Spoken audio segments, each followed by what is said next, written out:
morning and welcome to the GDFL Netball Show. Bit cold this morning, but we have joining us Kristy Krywula from the Werribee Netball Club. Good morning, Kristy. Good morning.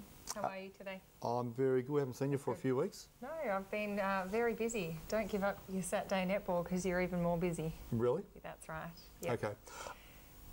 Felicity Clayton also joining us from the Winchelsea Netball Club. Good morning, Felicity. Good morning, Bird. How you going? I'm very good. That's all right. Bird? Yep. That's a bit personal. I know, I was calling you Bird Man before the show. That's all right. Birdman's okay. I can live with that. I can come up with other nicknames if you like. No, that's fine. No, I've got plenty of nicknames. Thanks for that.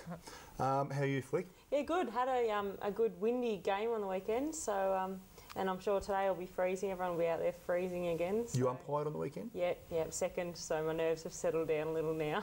Had a couple of scotches and you're right now? Yep. And you umpired a draw on the weekend? And a draw, yes. And we didn't even realise, I was talking to the other umpire as well there, and the game wasn't goal for goal. It was 4 down, couple up, and then, you know, a couple of goals in it, and sort of just ran the clock out. There was a few injury times called, so when that happens, the game seems to go on for a long time. Yeah. So, yeah. Good games though. Okay, well, while we're on that game, Flick, the Anarchy 42 drew with Inverleigh 42 as well. And I suppose Mandy Lima's just thanking God that they've escaped with a draw. I think she would have liked a win, as I'm sure Anarchy would have as well, and I'm sure that you would have liked Anarchy too, looking at the ladder, which we'll go through a little later. But great game. It was a fantastic game. The girls were very well behaved, and from an umpire's point of view, I really enjoyed it.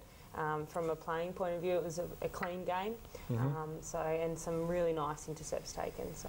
And again, there wasn't much in it all day. No. Going to last quarter, Inverleigh were only up by a couple of goals. You'd made a comment before about in the last sort of, you couldn't tell it was a draw. Unfortunately, no one obviously could stand up in that last quarter, where you sometimes need your experienced players to stand up. You mentioned some things, that there were some steppings in the game, so maybe that's an area both those teams need to concentrate on when it gets really close. Those things shouldn't be in your A-grade game, I don't believe. Yeah, both teams have a lot of good players on the court, but unlike Werribee and Winchelsea and that kind of thing, they don't have the depth of those state league players who can just, you know, shine out there kind of thing. So as a team, they're doing really well. I think both these clubs are doing really well as a team. But there was no particular standout. Yeah, which makes a big difference in the end goal. You know, when you need that one person to just take an intercept or calm the team down. Yeah. All right. Well, I'm sure Anarchy will be happy with their draw on the weekend anyway. Next game, Winchelsea 60 defeated East Geelong 32. Now, what's the next game after that? Yeah, we're not skipping over that, Birdy. Look, Winch had played a great game on the weekend. They were missing a few of their girls who had prior commitments up in Melbourne. Woolley wasn't there either. He had to coach the girls in Melbourne, so he wasn't there. But Julia Knott, oh my God. I've heard she's really stepped up this year. She has stepped up. I don't think she has, maybe she has stepped up this season, but she is a great player. She was last season. She's a fantastic player. Again, I saw her play against Werribee and I thought she was a standout, and I've sort of noted today she scored 47 goals. In saying that though, I personally don't believe, despite players in or out, I don't believe East are up to Winchelsea standard at all. You're entitled to your opinion, that's all right. We live in a democracy, there's no problem with that whatsoever. If we're talking netball, what are you laughing at? Having seen them play against, seeing both teams, Werribee and Winchelsea, I don't believe from the beginning, a coach needs to be positive, but I don't believe that East is probably near the standard of Winch at all, and it showed that on the scoreboard on the weekend. Look, I think that the first time we played Winch in round 2, we went down by 8 goals, and on paper they had a much stronger team on paper than that one there. Now we might have just had a bad day at the office, which we did a little bit, but I've seen Julia Knott now play over the last couple of years, and that is the best game I've seen her play against me, and that's with me coaching Belpost Hill as well. Last week against Belpost Hill, she shot 43 out of their 51 goals.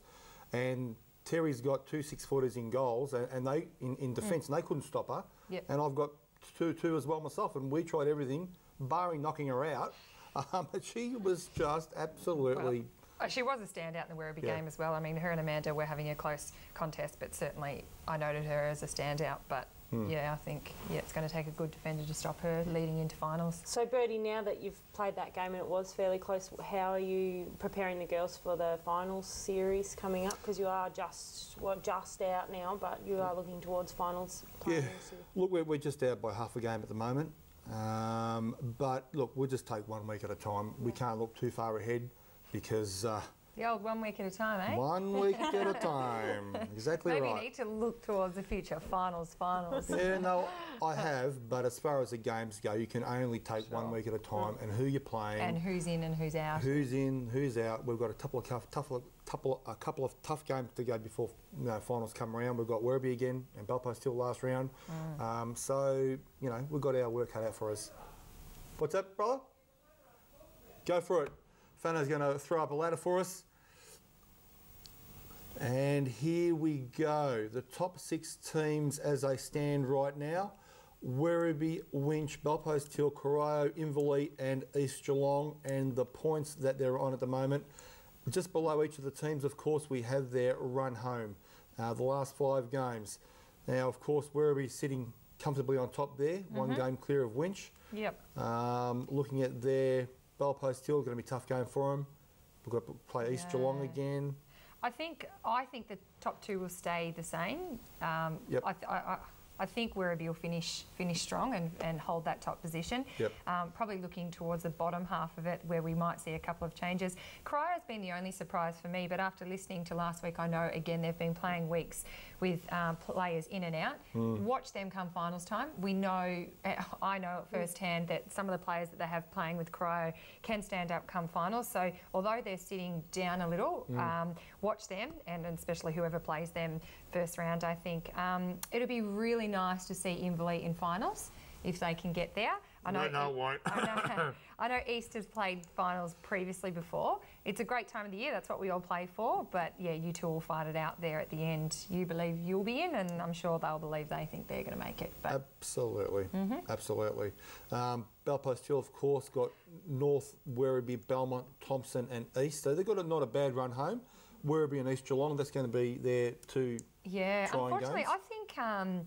I think North have maybe left a little bit of their run too late. Like, they had a good game against Werribee. They had a good game on the weekend. Yep.